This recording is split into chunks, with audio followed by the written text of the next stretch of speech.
오늘 우리가 함께 살펴볼 성경 본문은 그동안 우리가 함께 나누었던 룻기의 마지막 부분인 룻기 4장 13절부터 22절까지입니다. 룻기 4장 13에서 22절까지 기록된 하나님의 말씀을 낭독하도록 하겠습니다.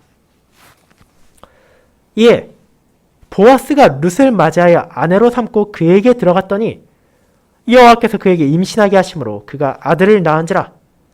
여인들이 나오미에게 이르되 찬송할지로다. 여호와께서 오늘 내게 기업 물을 자가 없게 하지 아니하셨도다. 이 아이의 이름이 이스라엘 중에 유명하게 되기를 원하노라. 이는 내 생명의 회복자이며 내 노년의 봉양자라. 곧 너를 사랑하며 7 아들보다 귀한 내 며느리가 낳은 자로다니라. 나오미가 아기를 받아 품에 품고 그의 양육자가 되니 그의 이웃 여인들이 그에게 이름을 지어주되 나오미에게 아들이 태어났다 하여 그의 이름을 오벳이라 하였는데 그는 다윗의 아버지인 이새의 아버지였더라. 베레스의 계보는 이러하니라. 베레스는 헤스론을 낳고 헤스론은 람을 낳았고 람은 암미나답을 낳았고 암미나답은 나손을 낳았고 나손은 살몬을 낳았고 살몬은 보아스를 낳았고 보아스는 오벳을 낳았고 오벳은 이새를 낳고 이새는 다윗을 낳았더라. 아멘. 설교 후에는 시편 112편 4a 4b절을 이어서 함께 부르도록 하겠습니다.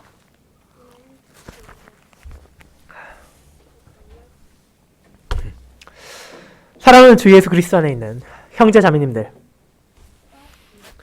여러분은 지금까지 살아오며 장기나 바둑 혹은 체스와 같은 게임들을 해보신 적 있습니까? 만약 여러분이 이것에 능숙하지 못하다면 당장 눈앞의 결과, 한 수 앞의 일도 제대로 보지 못하기 십상이지만 그것에 점점 능숙해져 간다면 우리가 무언가를 했을 때 몇 수 뒤에 어떤 일이 일어날지를 생각하며 하나하나 수를 두게 될 것입니다.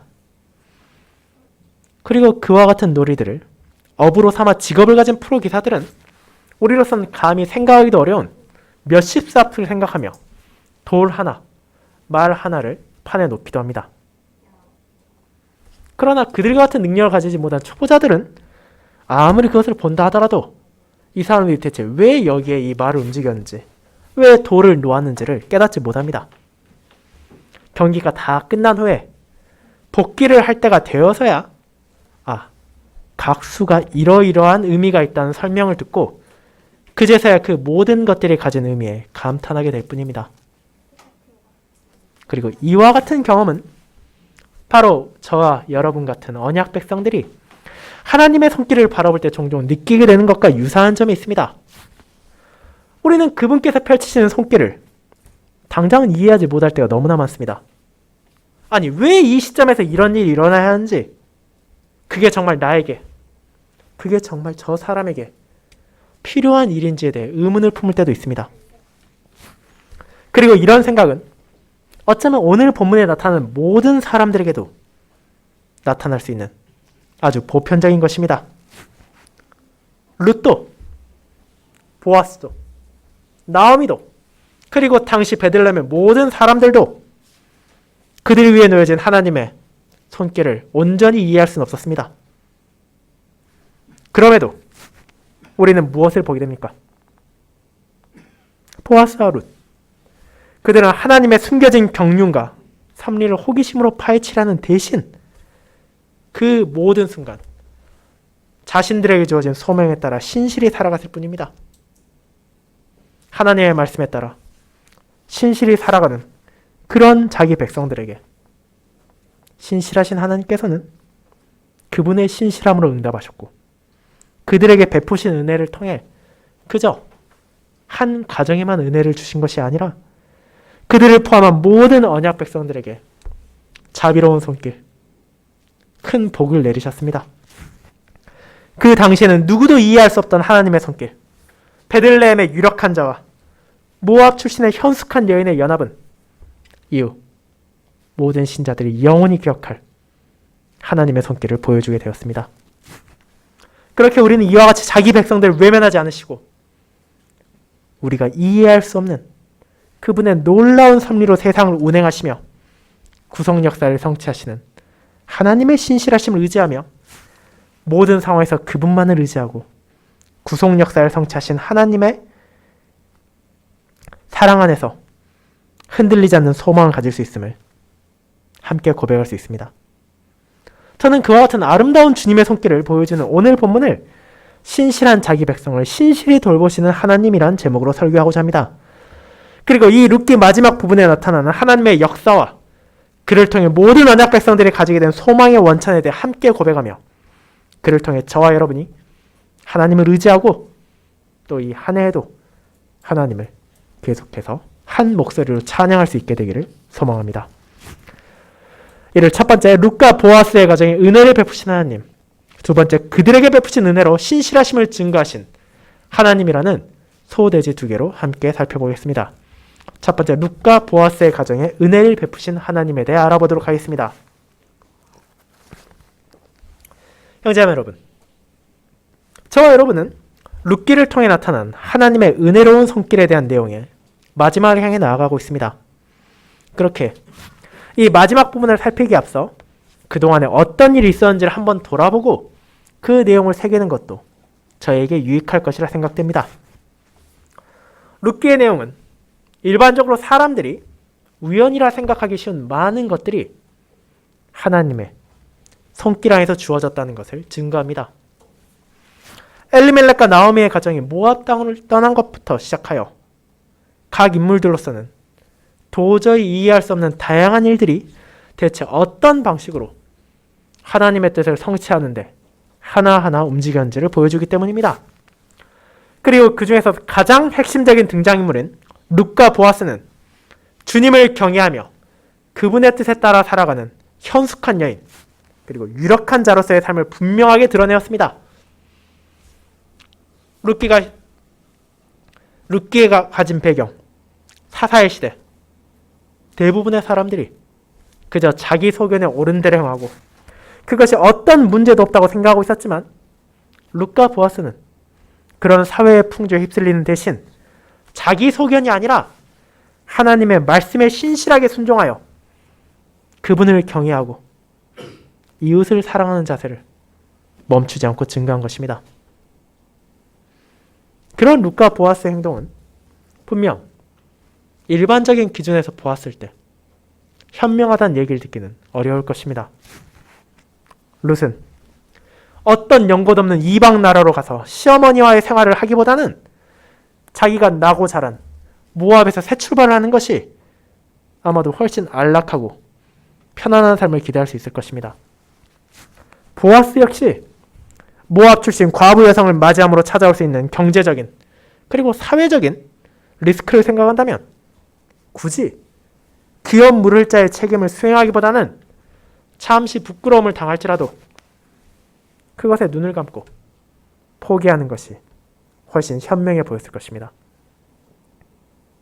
그리고 그것이 단순한 우리의 가정이 아니라 당대의 시대정신이었다는 것을 우리는 지난 시간 함께 살펴봤던 아무개의 행동에서 보게 됩니다.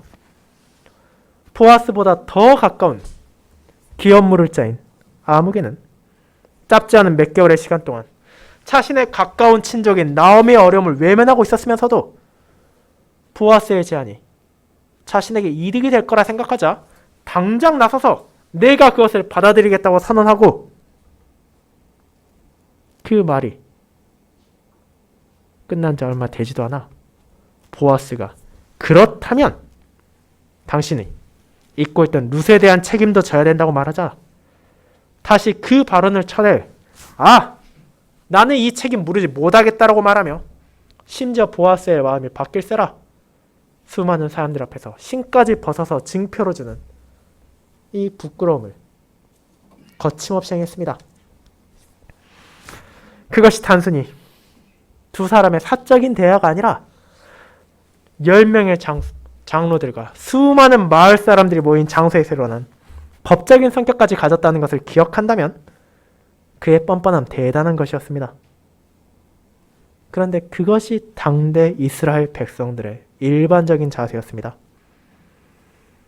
하나님께서 가르치신 말씀이 무슨 뜻을 담고 있는지를 생각하고 그에 따라 형제 자매를 사랑하기보다는 일단 내게 도움이 되고 나에게 유익하고 나에게 편한 것처럼 보일 때만 그것에 순종하겠다는 것이 바로 그것입니다. 그리고 이는 아무리 공개적인 장소에서 부끄러움을 당하더라도 일단 내게 손해만 되지 않는다면 그게 대체 뭐냐고 대수롭지 않게 여기는 아무개의 모습에서 대표적으로 나타납니다. 그리고 그것은 당대만이 아니라 오늘날의 시대 정신이기도 할 것입니다. 하지만 보아스는 어떤 모습을 보였습니까? 그는 유력한 자, 주님을 경외하고 그분의 뜻에 순종하는 자로서 삶의 기준을 세상적 이익이 아니라 하나님의 말씀에 두었습니다. 그렇게 엘리멜렉의 기업을 무르고 나오미를 봉양하며 룻과 혼인하는 것이 그에게 있어서 어떤 유익이 되지 않는 것처럼 보인다 하더라도 그 책임을 기꺼이 받아들이고 그를 통해 이스라엘에서 언약 백성의 가문이 끊어지지 않도록 배려하신 하나님의 사랑을 그의 삶을 통해 실천했습니다. 이와 같은 신실함을 본 장로들과 베들레헴 백성들은 그를 향해 축복을 전하고 그의 말에 대한 증인이 되어서 그에게 하나님의 축복이 함께하기를 원한다는 뜻을 나누었습니다. 그리고 이제 우리는 오늘 본문을 통해 하나님의 신실하심이 그들에게 어떤 방식으로 베풀어지는지를 알게 됩니다. 이제 여러분의 기억을 잠깐 돌이켜서 생각해 본다면 3장에서 나는 보아스와 룻의 약속을 지키는 것을 막는 어떤 장애물도 남아있지 않게 되었습니다. 룻이 처음 보아스에게 나아갔을 때는 그녀의 출신과 배경이 넘기 힘든 벽과 같은 어려움이었습니다. 그리고 그것을 넘어 보아스가 룻을 받아들였을 때에는 그보다 앞선 기업 물을 자의 책임을 가진 자가 있었습니다. 그러나 그 모든 문제들이 이제 다 해결되었습니다. 룻과 나는 약속을 성취하기 위해 보아스는 정말로 쉬지 않고 움직였고 하나님께서는 신실한 자신의 종을 돌보심으로 자신의 여종을 살피셨습니다. 그렇게 베들레헴 장로들과 백성들의 적법한 공증과 축복까지도 받은 보아스는 이제 어떤 부끄러움도 없이 당당하게 룻을 맞이하고 엘리멜렉 가문의 기업을 물을 수가 있게 되었습니다. 그는 룻을 자신의 아내로 삼았고 이제 그녀의 신분 또한 변화되었음을 알려줍니다. 룻이 누구였습니까? 그녀는 언약의 바깥에 있던 모압 출신 여성이었습니다. 그는 말론의 아내가 되었지만 자녀를 가지지 못한 상태에서 남편이 죽음으로 과부가 되었습니다. 나오미가 베들레헴으로 돌아갈 때 그녀는 모압에 남는 것이 마땅한 여인이었습니다. 그녀가 자신의 믿음을 고백하고 베들레헴에 도착했을 때 그녀는 어떤 연고도 없는 곳에서 시어머니를 봉양하는 신실한 여성이었습니다. 그리고 이제 시간이 흘러 그녀는 베들레헴에서 현숙한 여인으로 인정받게 되었고 유력한 자인 보아스와 결혼하여 가정을 이루게 되었습니다. 이 모든 것을 나오미와 룻이 어떻게 예상할 수 있었겠습니까? 그녀들이 처음 베들레헴에 도착했을 때 많은 이들은 수군거리고 떠들기만 했을 뿐 도움의 손길을 내밀지 않았지만 이제 그와 정반대로 수많은 사람들의 축복 아래에서 그녀들은 위로를 받고 소망을 가지게 되었습니다. 자신의 며느리에게 있어 행복과 위로가 모압에 있을 것이라고만 생각했던 나오미의 기대와는 완전히 반대되는 것이 펼쳐진 것이며 룻 또한 자신에게 이런 일이 일어날 줄은 기대하지도 못했지만 하나님의 손길은 그녀들을 선하게 인도하심으로 그분의 신실하심을 언약 백성을 살피시는 그분의 손길을 온 베들레헴이 증거하도록 하신 것입니다.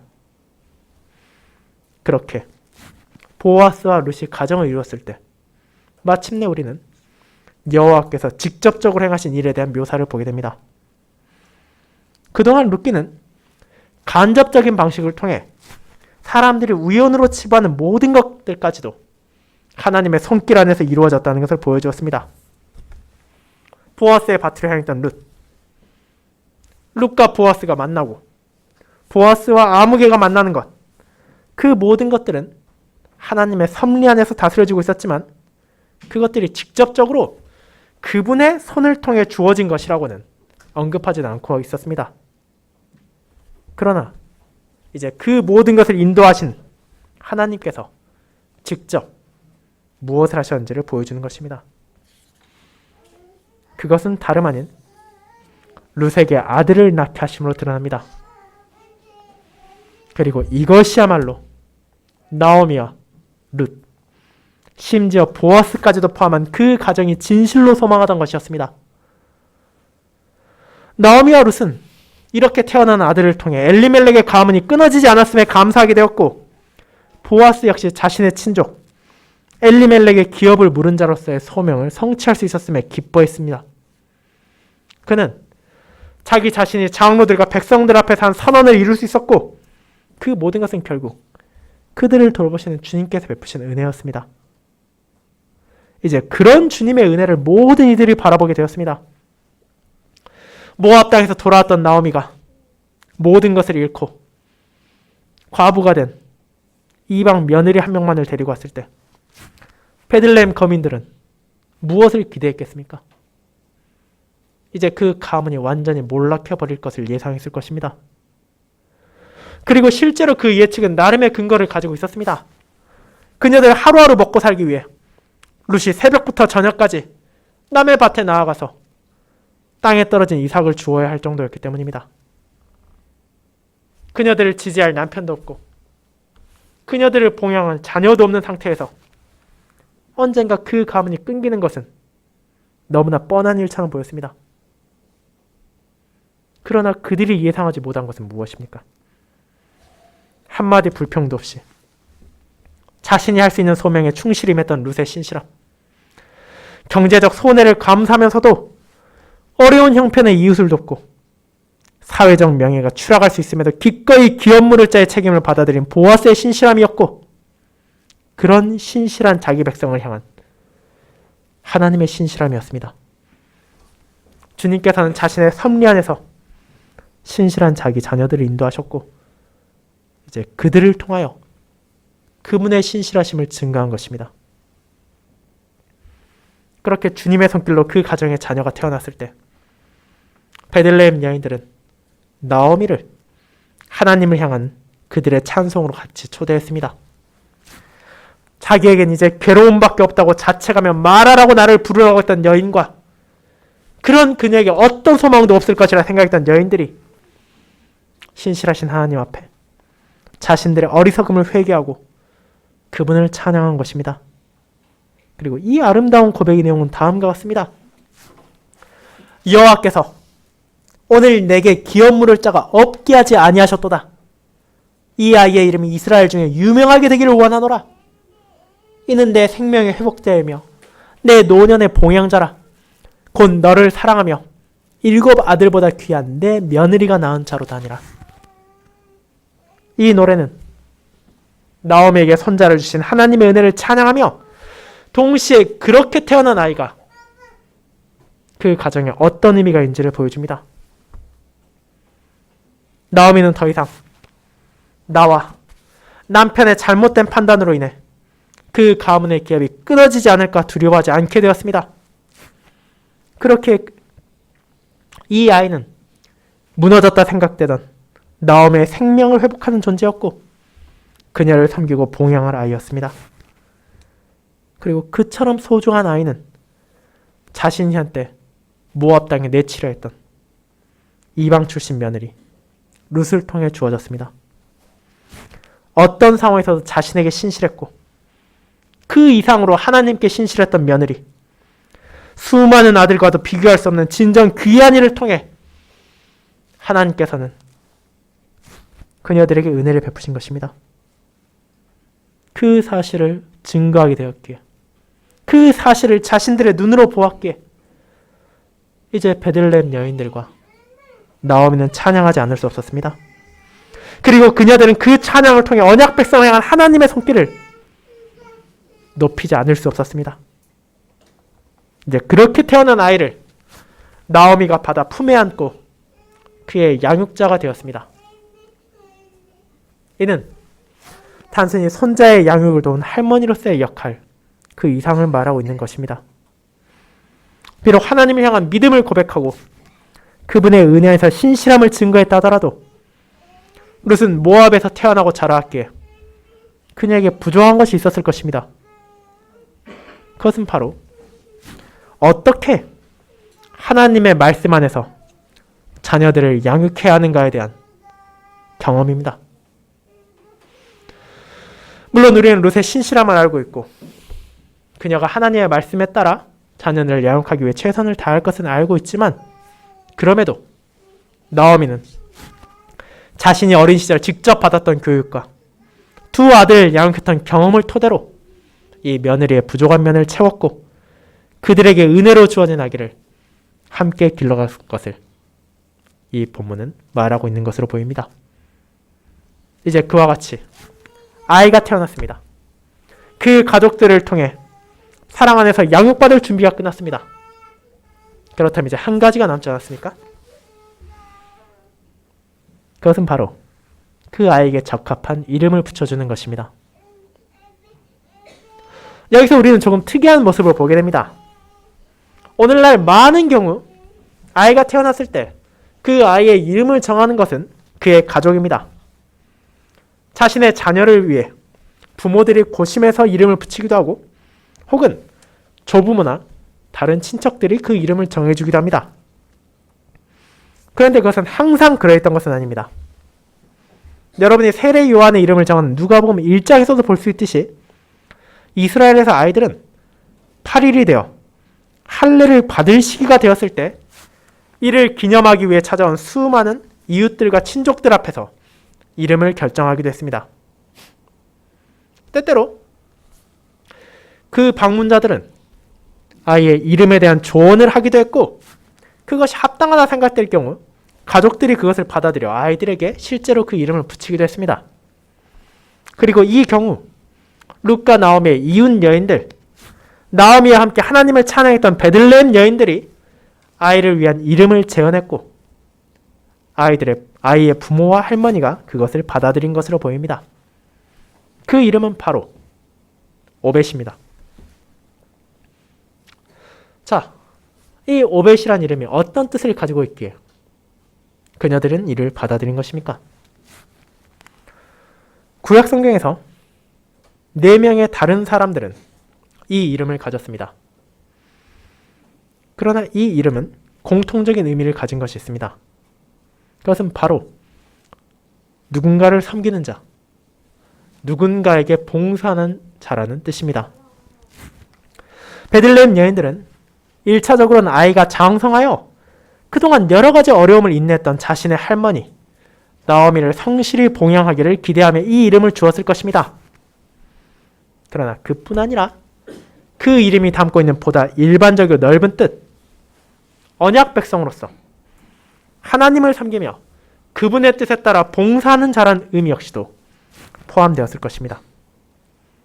주님을 경외하며 평생을 살아간 유력한 자인 그의 아버지, 현숙한 여인인 어머니를 본받아서 이 아이가 하나님의 뜻에 중심을 두고 그분의 지혜를 배우며 그분의 가르침에 순종하여 주님의 손길을 세상에 비추는 자로서 자라가길 바라는 마음들이 이 이름에 담겨 있었습니다. 이와 같은 오벳의 탄생은 자신의 뜻에 신실히 순종하며 살아가는 보아스와 룻을 향한 하나님의 돌보심을 증거했습니다. 보아스나 룻 가운데 단 한 사람이라도 사사시대 다른 이들이 그러했듯이 모압을 포함한 이방 사람들이 그러했듯이 오늘날의 저와 여러분을 둘러싼 세상이 그러하듯이 자기 이득을 우선시하고 세상의 풍조에 따라 살아갔다면 하나님께 봉사하며 그들을 섬기는 오벳은 태어날 수 없었을 것입니다. 아마도 룻은 자신의 동생인 오르바와 함께 모압에 남아 그곳에서 새로운 가정을 꾸렸을 것이고 보아스 또한 자기 나름대로의 생활을 즐기며 살아갔을 것입니다. 그렇게 그들이 각자의 삶 가운데 세상과 똑같이 살아가고 죽어갔을 가능성도 얼마든지 있었습니다. 하지만 하나님께서는 보아스와 룻이 그런 선택을 하지 않게 했습니다. 그들은 하나님의 인도 안에서 자신들에게 주어진 상황에서 그분의 뜻에 순종하기를 기뻐했습니다. 엘리멜렉의 가정과는 반대로 어려움이 예측되는 상황을 향해 나아가며 자신의 모든 연고를 버리는 위험을 감수했고 새벽부터 저녁까지 힘든 노동하는 것에 불평하지 않았으며 수치를 무릅쓰고 보아스를 찾아가는 것을 피하지 않았습니다. 자기 이득을 위해 과부에게 이상 내준 것을 꺼리는 자들과 동일한 행동을 하지 않았으며 자기 명예와 평판을 위해 친족의 기업 물을 책임을 포기하려 하지 않았으며 심지어 그 가문의 명맥을 이어가기 위해 이방 출신 과부를 아내로 맞아들이는 것조차 받아들였습니다. 그렇다면 그들은 어떤 이유로 주변 사람들과 다른 삶을 신실히 살아갈 수 있었습니까? 그 이유는 다른 데 있지 않았습니다. 부족하고 모자란 자신들과 달리 온전하고 풍성하신 하나님의 신실하심을 믿고 의지했기 때문입니다. 룻과 보아스는 하나님께서 전하신 말씀, 자신들의 선조들에게 약속하시고 믿음의 선조들을 통해 보존하신 복음의 진리를 마음에 새기고 살았습니다. 비록 이 땅에서 성도들이 어렵고 힘든 시간을 보낼 때가 찾아온다 하더라도 그 또한 선하게 인도하실 것임을 확고히 믿었습니다. 때로는 그들의 죽는 순간까지도 비참과 괴로운 가운데 머무를 수 있지만 심지어 그런 죽음이 찾아온다 하더라도 성도를 좌절로 몰아넣을 수 없다는 것을 알고 있었습니다. 왜냐하면 그들의 끝에 기다리는 것은 허무한 공허가 아니라 그들을 돌보시는 아버지의 나라로의 영원한 초대이기 때문입니다. 자신이 한 모든 언약에 신실하신 하나님을 알고 그분의 진리를 고백하기에 룻과 보아스는 모든 상황에서 최선을 다해 그분만을 의지하며 신실히 살아갈 수 있었고 그런 그들에게 오벳을 보내심으로 하나님께서는 자신의 신실함을 온 베들레헴과 이스라엘이 바라보고 그분을 찬양하게 했습니다. 그렇게 하나님의 신실함을 의지하며 그분의 뜻에 신실히 살아간 모든 성도들은 이제 그 신실하심에 온전한 증표를 바라보게 되었습니다. 이는 하나님의 독생자 예수 그리스도를 통해 나타납니다. 우리는 그분의 삶의 궤적을 알고 있습니다. 가장 낮은 곳에서 비천하게 태어나 고된 삶을 거치시고 십자가에 매달려 가장 끔찍한 죽음을 당하셨습니다. 하지만 그 모든 순간 살아가는 동안 주님께서 불평과 불만을 토한 적이 있습니까? 그분은 단 한순간도 하늘 아버지를 향한 의심을 표하지 않았습니다. 왜냐하면 그분의 신실하심을 누구보다 잘 알았기 때문입니다. 그리고 그분의 섭리 안에서 만물이 다스려지고 있기에 자신의 삶의 여정까지도 언약 백성들을 위해 필요하며 그것이 선한 것임을 누구보다 분명히 깨닫고 계셨습니다. 그렇게 죽음까지도 받아들이신 독생자의 신실한 삶을 통하여 하나님께서는 그 백성들을 향한 신실하심을 증거하셨습니다. 그들을 위해 여인의 후손을 보내셨고 그들을 위한 영원한 왕을 나타내셨으며 그들을 해방시킬 구원주가 준비되었음을 선포하셨기 때문입니다. 그런 아버지의 신실하심을 의지하며 신자는 이제 이 땅의 삶에서 신실히 그분께 순종하며 그분의 약속을 기다릴 수 있습니다.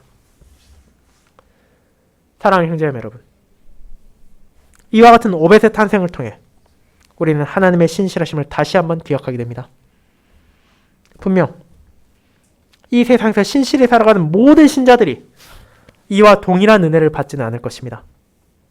앞서 언급한 것처럼 세상에서 조롱과 멸시를 받고 비천한 자리에서 죽어가는 성도를 적지 않을 것이며 과거에 이스라엘에도 그러했고 오늘날 신자들 가운데서도 그들 가운데 자녀를 가지지 못한 경우도 생길 것입니다.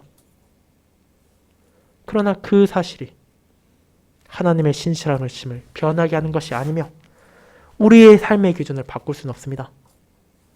왜냐하면 그 어떤 상황에서도 그분께서는 자신의 말씀에 신실하시고 우리를 가장 선하게 인도하시기 때문입니다.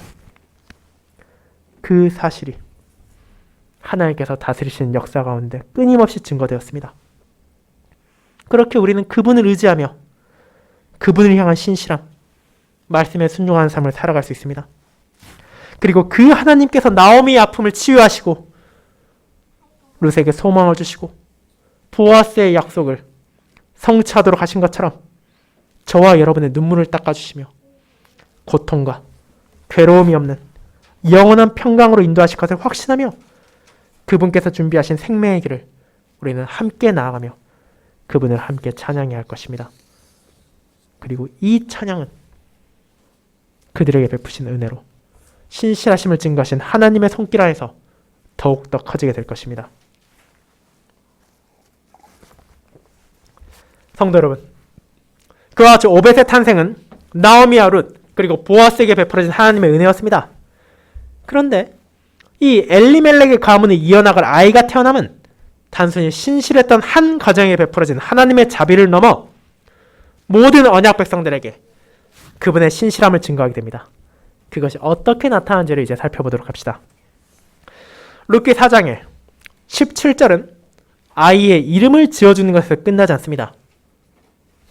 계속해서 현재적인 시점의 한정에서 룻기의 사건을 하나하나 소설했던 저자는 이제 갑작스럽게 그 시점을 바꿉니다. 그는 이제 미래 시점에서 보아스와 룻의 아이로 태어난 오벳에 대해서 묘사하기 때문입니다. 그리고 이 오벳이 다름 아닌 다윗의 아버지, 이새의 아버지인 즉 다윗의 할아버지라고 말하는 것입니다. 룻기의 마지막에 이르러 그 전체 내용이 도대체 어디로 향하는지를 당대 그 누구도 이해할 수 없던 하나님의 손길을 이제 어떤 결과로 나온지를 보여주는 것입니다. 이 오벳은 당시 베들레헴에 존재했던 다른 많은 유다의 계보를 이어가는 아이들과 다른 의미를 가졌습니다. 오벳, 보아스와 룻의 아들이야말로 바로 이스라엘을 위해 하나님께서 준비하신 적법한 왕, 그들을 원수로부터 보호하고 그들을 진리 가운데로 인도할 하나님의 종 다윗, 그 왕의 선조, 그의 할아버지이기 때문입니다. 그렇게 오벳은 자기 자신도 알지 못하는 사이 그 이름에 충실한 삶을 살아가게 되었습니다.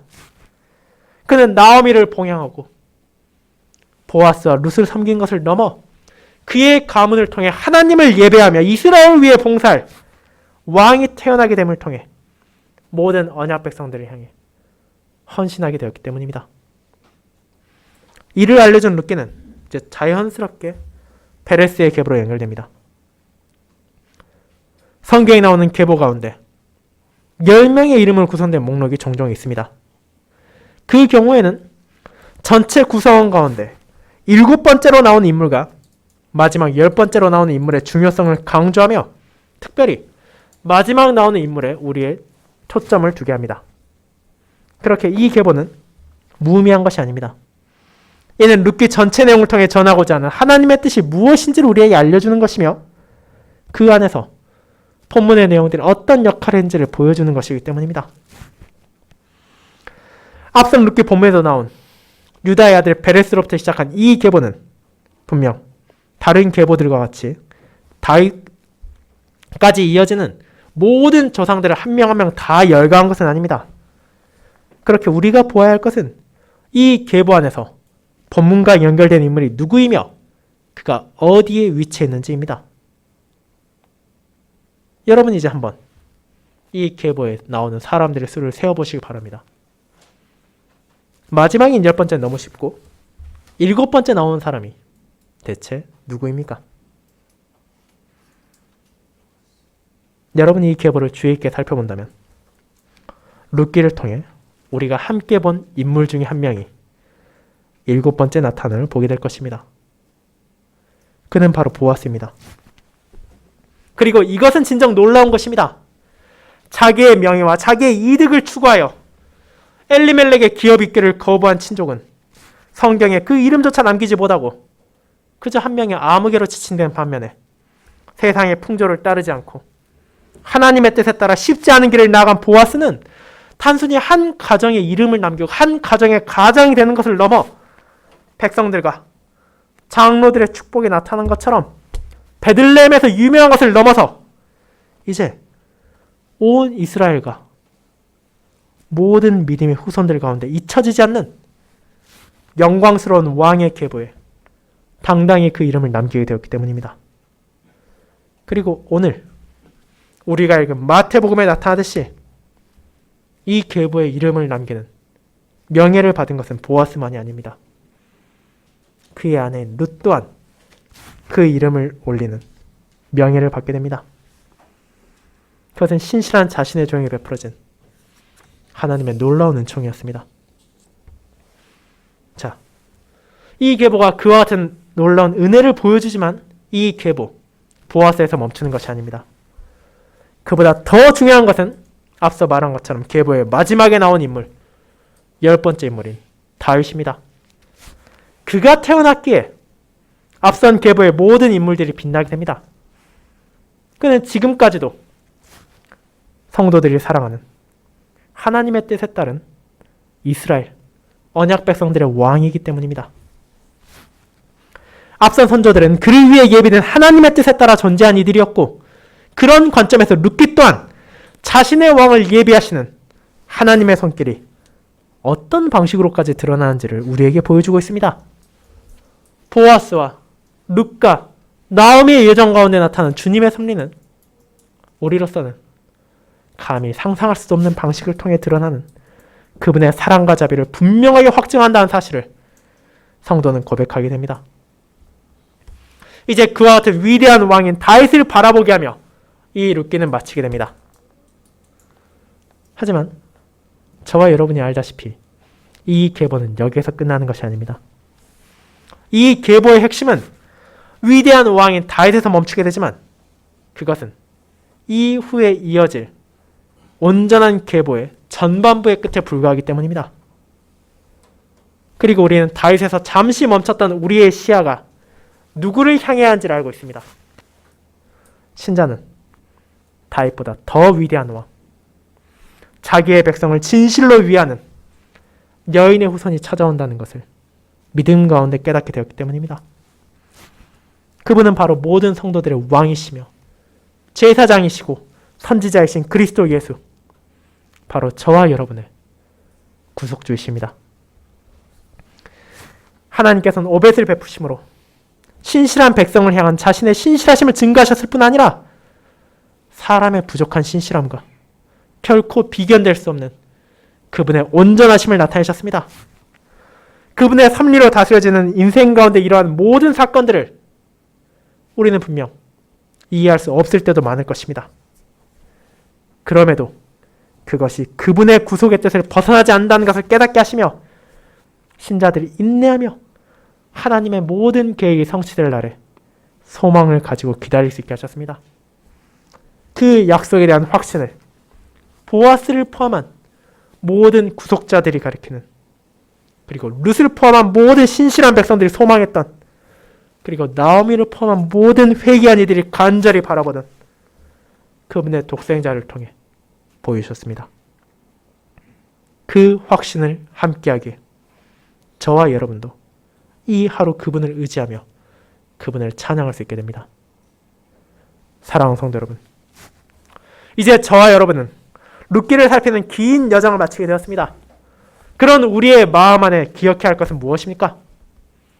그것은 하나님의 신실하심에 대한 확신이며 그런 하늘 아버지의 자녀로서 부름받은 신실한 삶에 대한 소명입니다. 이 땅에서 살아가는 동안 성도라 하더라도 마냥 행복하고 즐거운 일만 마주할 수는 없습니다. 우리는 나오미와 같이 사업에 실패하고 재산을 잃고 실패를 경험할 수도 있으며 룻과 같이 사랑하는 가족을 잃어버릴 때도 있을 것입니다. 보아스와 같이 때로는 당황스러운 선택이 우리 앞에 나온 경우도 있을 것입니다. 하지만 그 모든 순간 우리는 무엇에 기준하여 판단하고 결정할 수 있는지를 이제 알게 되었습니다. 그것은 다름 아닌 하나님의 뜻, 그분의 말씀입니다. 성도가 하나님의 신실하심을 확신할 때에만 이 신실한 삶이 우리 안에서 나타날 수 있습니다. 우리의 모든 것을 그분께서 지켜보시고 인도하시며 돌보신다는 것을 기억할 때에만 저와 여러분은 모든 의심과 염려를 내려놓고 그분의 뜻에 순종할 수 있습니다. 그리고 우리는 그런 하나님의 신실하심을 룻과 나오미를 향한 그분의 돌보심, 보아스를 인도하시는 그분의 손길, 그리고 오벳을 통해 베풀어진 하나님의 은혜, 그리고 다윗을 통해 베풀어진 그분의 선물, 그리고 예수 그리스도를 통해 이 땅에 나타난 하나님의 사랑 안에서 영원히 마음에 새길 수 있습니다. 이와 같이 신실하신 하나님의 손길만을 의지하며 이번 한 주 또 이 한 해에도 그분의 뜻을 따르며 그분을 함께 찬양하는 저와 여러분이 되기를 간절히 소망합니다. 아멘.